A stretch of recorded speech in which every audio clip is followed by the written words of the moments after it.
పిల్లల దృష్టికి కొన్ని అంశాలు తీసుకురావాలి. మా టీంలో ఉన్నటువంటి గత 3 రోజులుగా ట్రైనింగ్లో పాల్గొన్నటువంటి వాళ్ళందరూ కూడా మా అబ్జర్వేషన్స్ మీ దృష్టికి పెట్టాలనుకుంటున్నాను. మేము ఇది ఆశ్రమ పాఠశాల హాస్టల్, స్పోర్ట్స్ ఇంటర్మీడియట్ పిల్లలు ఉండేటటువంటి హాస్టల్స్. ఒక్క రూమ్లో, ఒక్క బాత్రూంలో నల్లా లేదు, ఒక్క టాయిలెట్లో నల్లా లేదు, ఒక్క దానికి డోర్ లేదు. ఓకే, ఇవి ఇక్కడ అన్ని హాస్టల్, ఎందుకంటే హాస్టల్ ఓకే మనం చెప్పిన డీటెయిల్స్ అన్ని కూడా రాసిమని చెప్పి డిప్యూటీ గారు చెప్తారు.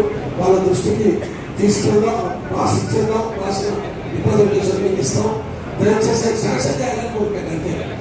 రేపు స్కూళ్ళు మొదలు కాకముందే అవన్నీ మాకు అందేటటువంటి పద్ధతులు మా పిల్లలకు అందజేయాలని చెప్పి 01 ఈ చిన్న చిన్న అంశాలని మనం డీటెయిల్గా రాసిచ్చేద్దాం.